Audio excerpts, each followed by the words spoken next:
Third degree मिलते ही सोनम रघुवंशी ने कबूल कर लिया अपना गुनाह। अब उसके लिए सिर्फ एक रास्ता बचा है, फांसी। जी हां, वही सोनम रघुवंशी जो पिछले कई दिनों से पुलिस को लगातार गुमराह करती रही, झूठ पर झूठ बोलती रही। अब पुलिस की सख्ती के आगे उसने अपना हर एक गुनाह कबूल लिया है और पुलिस को बताया वह किसी हॉरर फिल्म की स्क्रिप्ट से कम नहीं था। सोनम के इस कबूलनामे के बाद खुद पुलिस भी हैरान रह गई। उनके पसीने छूट गए। आखिर एक महिला इतना खौफनाक प्लान कैसे बना सकती है? इस केस को पुलिस ने रेस्ट ऑफ द रेयर करार दिया है और सारे सबूतों को इकट्ठा करके अब फांसी की सजा दिलवाने की प्रक्रिया शुरू कर दी गई है। सिर्फ सोनम ही नहीं, उसका आशिक राज कुशवाहा भी अब जुर्म कबूल कर चुका है। आखिर कैसे भोले भाले राजा को सोनम ने अपने आशिक के साथ मिलकर मौत के घाट उतारा? इसके बारे में अब तक आपने जो भी सुना है वह अधूरी कहानी थी, लेकिन आज मैं पूरे फैक्ट्स, सबूत और पुलिस के अनुसार आपको इस केस का वो एक एक सच बताने वाला हूं जिसे आप लोगों से अब तक छिपाया गया है। लेकिन वीडियो शुरू करने से पहले मेरी आपसे एक छोटी सी गुजारिश है। आज आप भले ही चैनल को सब्सक्राइब ना करें, लेकिन इस वीडियो को अंत तक जरूर देखिए और कमेंट में सोनम जैसी कातिल के लिए और राजा के जस्टिस के लिए अपने मन से कुछ ना कुछ जरूर लिखिए, ताकि पूरे देश को पता चल सके कि कितने लोग राजा के सपोर्ट में है। मार डालो इसे। मेघालय की वादियों में सोनम के द्वारा कहे गए ये सिर्फ 3 शब्द नहीं थे। यह वह खंजर था जिसने एक पति के सीने को नहीं बल्कि उस रिश्ते को छलनी कर दिया जिसे हम और आप शादी कहते हैं। मेघालय की वादियों में जब सोनम ने कहा, मार डालो इसे, तो हर कसम, हर वादा खून से लथपथ जमीन पर पड़ा था। इस कहानी की शुरुआत होती है 1 अक्टूबर 2024 को। रामनवमी का दिन था और रघुवंशी समाज का भंडारा था। इसी दिन समाज के लोग शादी के योग्य लड़के लड़कियों के नाम समाज के रजिस्टर में लिख देते हैं। सोनम की फैमिली वालों ने जब उस रजिस्टर में राजा रघुवंशी की डिटेल्स पढ़ी तो उन्हें लड़का अच्छा लगा। एक तो राजा का काम भी अच्छा था, दूसरा वो इंदौर का ही रहने वाला था। उसके बाद सोनम की मां का राजा के घर फोन आया। वो लोग मिलने आए, फिर लड़का लड़की आपस में मिले और बात पक्की हो गई। लेकिन शुरू में ही राजा ने एक ऐसी बात नोट की जिसे उसके परिवार वाले अगर समझ जाते तो शायद राजा की जान बच भी सकती थी। राजा ने एक दिन अपनी मां को बताया कि सोनम मुझ में इंटरेस्ट नहीं ले रही है। राजा दरअसल सोनम के साथ फिल्म देखने जाना चाहता था। सोनम ने इसके लिए मना कर दिया। राजा फोन भी करता था तो सोनम उससे बात नहीं करती थी। राजा की मां ने इस बारे में सोनम से पूछा तो उसने कहा, मैं ऑफिस में बिजी होती हूं, इसलिए बात नहीं कर पाती। तब राजा के परिवार ने इस पर ज्यादा ध्यान नहीं दिया। उन्होंने सोचा कि शायद सोनम सही कह रही हो। फिर आया 10 मई का वह दिन। दोनों की शादी हो गई। दोनों का परिवार खुश था। मगर यहां पर एक ट्विस्ट आया। राजा शादी के बाद कश्मीर घूमने जाना चाहता था, लेकिन पहलगाम हादसे के बाद वो प्रोग्राम उसे टालना पड़ा। लेकिन तभी सोनम ने बिना राजा से पूछे मेघालय की टिकट बुक कर दी। जब सोनम ने ऐसा किया तो राजा भी हैरान हुआ। उसने अपनी मां को बताया कि सोनम ने मेघालय की टिकट बुक करा दी है। टिकट हो गया था, इसलिए मां ने भी अधूरे मन से कह दिया, ठीक है, चले जाओ। अगले दिन सोनम और राजा घर से तैयार होकर निकलने से पहले मां से मां से मिलने जाते हैं तो सोनम शादी के दिन वाले सारे गहने पहन रखी थी। फिर सासू मां ने कहा, बेटी, इतनी दूर जाने पर इतने कीमती गहने नहीं पहनकर जाया जाता। किसी की नजर पड़ गई तो वह तुम्हें नुकसान पहुंचा सकता है। लेकिन सोनम ने सास को मना लिया, यह कहते हुए कि मम्मी, मैं संभाल लूंगी। सोनम के साथ साथ राजा ने भी सोने की चैन, डायमंड की ब्रेसलेट और हाथ में 2 सोने की अंगूठी पहन रखी थी। इस पर भी राजा की मां ने राजा से कहा, बेटा, तुम भी ये सब पहनकर मत जाओ। लेकिन राजा कहता है, मां, सोनम बोल रही है कि मेरे ऊपर अच्छा लग रहा है, इसलिए मैंने ये सब पहन लिया। मां थोड़ा सोचती है कि हनीमून पर कौन इतना सोना पहनकर जाता है, लेकिन दोनों की खुशी के लिए मां भी बोल देती है, ठीक है, जाओ, लेकिन अपना ख्याल रखना। किसी की इस पर नजर ना पड़े, नहीं तो तुम दोनों को नुकसान पहुंचा सकता है। मां ने तो जाने को कह दिया था, लेकिन उन्हें क्या पता था कि यह सब सोनम की चाल है। वह राजा को मारकर सारे गहने लेकर अपने प्रेमी के साथ भागने वाली थी। इतना ही नहीं, हनीमून पर जाने से पहले ही सोनम ने हनीमून के नाम पर राजा से अपने अकाउंट में 9,500 रुपए ट्रांसफर भी करवा लिए थे। दोनों पति पत्नी 20 मई को हनीमून के लिए मेघालय रवाना हुए थे। 22 मई को दोनों शिलांग के मावलखियाट गांव स्थित शिपारा होमस्टे में ठहरे थे। लेकिन 23 मई को उनके साथ कुछ ऐसा होता है जो किसी हॉरर स्टोरी से कम नहीं है। दरअसल 20 मई को राजा और सोनम गुवाहाटी एयरपोर्ट में लैंड करते हैं। फिर वो लोग कामाख्या देवी के दर्शन करने के लिए जाते हैं। असम में 1 से 2 दिन घूमने के बाद 22 मई को राजा और सोनम शिलांग में पहुंच जाते हैं।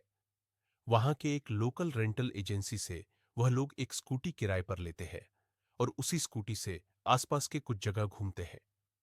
अगले दिन यानी कि 23 मई की सुबह 5:30 पर वह लोग अपने होटल से चेकआउट कर लेते हैं।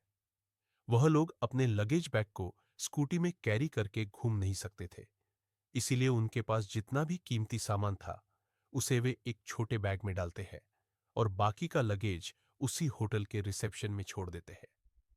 उस दिन सोनम का फास्टिंग था, इसलिए वो लोग एक दुकान से कुछ फ्रूट्स खरीदते हैं और कॉफी पीते हैं। उसके बाद वे लोग उसरा हिल्स की तरफ बढ़ते हैं, जो कि शिलांग से लगभग 60 किलोमीटर दूर है। वहां पहुंचने के बाद दोपहर करीब 1 से 1 बजे के बीच सोनम अपनी सासू मां से फोन पर बात करती है। Hello hello. हाँ, मैं राजा का फोन चालू नहीं हुआ। अभी अभी नहीं हुआ। बस हम चढ़ाई कर रहे हैं। हम ऊपर चढ़ गए।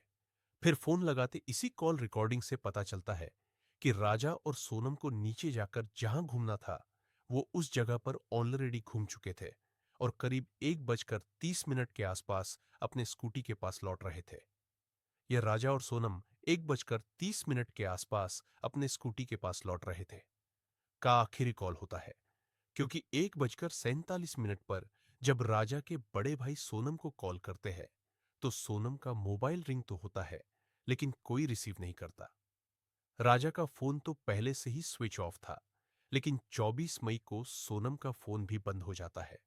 अब यह क्लियर हो जाता है कि 1:20 से लेकर 1:47 के बीच ही कुछ अनहोनी हुई थी। राजा के बड़े भाई विपिन तुरंत शिलांग पहुंचते हैं। जब वे होटल पहुंचते हैं तो वहां पता चलता है कि राजा और सोनम 23 मई की सुबह 5:30 पर चेकआउट कर चुके थे और उनका लगेज अभी तक वहीं रखा हुआ है। तब से इस बैग को कोई लेने नहीं आया। यह सुनते ही विपिन को यकीन हो जाता है कि कुछ ना कुछ तो अनहोनी हुई है। जरूर दोनों किसी मुसीबत में है। राजा और सोनम का घर वालों से बात हुए 1 दिन से ज्यादा हो चुका था। ऊपर से पूरा नॉर्थ ईस्ट भारी बारिश की चपेट में था। कई जगह बाढ़ और लैंडस्लाइड की वजह से रेड अलर्ट लगा हुआ था। ऐसे में समय रहते खोजबीन नहीं होती तो उनका मिलना मुश्किल हो जाता। इसीलिए राजा के बड़े भाई विपिन ईस्ट खासी हिल्स पुलिस को इन्फॉर्म करते हैं, लेकिन खराब मौसम की वजह से पुलिस भी ज्यादा कुछ नहीं कर पाती। इसलिए खुद ही राजा के फैमिली वाले राजा और सोनम को ढूंढना शुरू कर देते हैं। राजा और सोनम ने अपने ट्रिप की कई फोटो और वीडियो अपने परिवार को भेजे थे। इन्हीं में से एक फोटो में पीछे एक पोस्टर दिखता है, जिसकी मदद से वे उस स्कूटी वाले तक पहुंचते हैं जिससे राजा ने स्कूटी किराए पर ली थी। वह बताता है कि उस स्कूटी में जीपीएस ट्रैकर लगा है, जिससे उसकी लोकेशन पता चल जाती है। जब लोग वहां पहुंचते हैं तो पाते हैं कि स्कूटी एकदम ठीक तरीके से पार्क की गई है। चाबी अभी भी उसमें लगी है, जो अजीब बात है। लेकिन स्कूटी के साथ जो हेलमेट दिया गया था वो भी गायब था। अब भी पुलिस इस केस को उतनी गंभीरता से नहीं ले रही थी। लेकिन जब मध्य प्रदेश के मुख्यमंत्री और सांसद इस केस में दिलचस्पी दिखाते हैं, तब जाकर सर्च ऑपरेशन तेज होता है। लेकिन खराब मौसम की वजह से रेस्क्यू करना मुश्किल हो जाता है। मगर ऐसे हालात में भी वहां के लोकल लोग राजा और सोनम को ढूंढने में आगे आते हैं। करीब 50 रेस्क्यू टीम बनाई जाती है, जिनमें लोकल्स, पुलिस, एसडीआरएफ, एनडीआरएफ और एनजीओ के लोग मिलकर सर्च ऑपरेशन शुरू कर देते हैं। जहां यह लोग नहीं पहुंच पा रहे थे, वहां ड्रोन और हेलीकॉप्टर की मदद से सर्च ऑपरेशन चलता है। लेकिन लगातार बारिश की वजह से काम बहुत मुश्किल हो जाता है। बारिश लगातार हो रही थी, जिसके चलते काफी दिक्कतें हो रही थी। 2 जून को, यानी कि लापता होने के 10 दिन बाद, जहां स्कूटी मिली थी, वहां से 25 किलोमीटर दूर एक बॉडी मिलती है। हाथ में एक टैटू बना हुआ था और उसमें राजा लिखा हुआ था। जब पुलिस वाले विपिन को यह बॉडी दिखाते हैं, तो विपिन उसे पहचान लेते हैं कि यह तो उनके ही भाई की बॉडी है। सबका जो डर था वो सच हो जाता है। हाहाकार मच जाता है। लेकिन यहां पर कहानी खत्म नहीं होती, बल्कि यह केस अब और भी उलझ चुका था। राजा के परिवार वालों ने बताया कि जब वह घर से निकले थे तो उनके गले में सोने की चैन थी। हाथ में 2 वेडिंग रिंग्स और एक डायमंड ब्रेसलेट भी पहना हुआ था, जिसकी कीमत करीब 1 लाख रुपए थी। लेकिन पुलिस को अब तक जो चीजें मिली थी, उनमें एक सफेद रंग की महिला की शर्ट, एक पेंटोप्राजोल टैबलेट, वीवो का टूटा हुआ मोबाइल और राजा की स्मार्ट वॉच शामिल है। लेकिन सोने की चैन, दोनों रिंग्स और ब्रेसलेट गायब है। पोस्टमार्टम रिपोर्ट से पता चलता है कि राजा के शरीर पर कई जगह धारदार हथियार के घाव थे, यानी उसकी हत्या की गई थी। उनको मारकर नीचे खाई में फेंक दिया गया था। हथियार भी नया था, जैसे राजा को मारने के लिए ही यह खरीदा गया हो। हालांकि पुलिस ने उस हथियार को भी बरामद कर लिया है। जो स्कूटी मिलती है, वह प्रॉपरली एक जगह पर पार्क किया हुआ था। उसमें कोई स्क्रैच मार्क नहीं था, जिससे यह पता चलता है कि उनका एक्सीडेंट स्कूटी में नहीं हुआ है, बल्कि उन्हें मारा गया था। लेकिन अजीब बात यह है कि उस स्कूटी में चाबी लगा हुआ था और उसका हेलमेट मिसिंग था। स्कूटी से थोड़ी ही दूरी पर राजा और सोनम के बैग्स भी मिलते हैं, जो वह अपने साथ लेकर आए थे। और वहां से लगभग 25 किलोमीटर दूर राजा की बॉडी मिलती है। यह तभी पॉसिबल हो सकता है जब राजा को मारने के बाद कातिल ने स्कूटी को औसरा हिल्स के पास लाकर पार्क किया होगा, और स्कूटी वहां पर पार्क करने के बाद उसी ने ही गाड़ी में चाबी छोड़ दिया होगा, क्योंकि यह एक रेंटेड स्कूटी था। फिर उसने वह बैग भी वहीं पर फेंक दिया होगा। यानी कि कातिल हत्या कर बॉडी को दूर फेंका और स्कूटी को जानबूझकर सही से पार्क कर दिया, ताकि सर्च ऑपरेशन गुमराह हो जाए। राजा की हत्या 23 मई को हुई थी, लेकिन उसकी लाश 2 जून को मेघालय के प्रसिद्ध वे सावडोंग फॉल्स के पास एक गहरी खाई में बेहद सड़ी गली हालत में मिली। शरीर पर गहरे जख्म थे। सिर और पीठ पर धारदार हथियार के 2 घाव साफ नजर आ रहे थे। इन सब साक्ष्यों से साफ हो गया कि यह कोई हादसा नहीं, बल्कि सोची समझी और खौफनाक हत्या थी। अब तक पुलिस इसे लूटपाट का मामला मान रही थी और सोनम रघुवंशी की तलाश में जुट गई थी, जो उसी दिन से लापता थी। पुलिस को शक था कि लुटेरों ने राजा को लूटने के बाद उसकी हत्या कर दी, और संभव है कि सोनम को भी मारकर कहीं फेंक दिया हो। जैसे ही यह खबर मीडिया के जरिए आम लोगों तक पहुंची,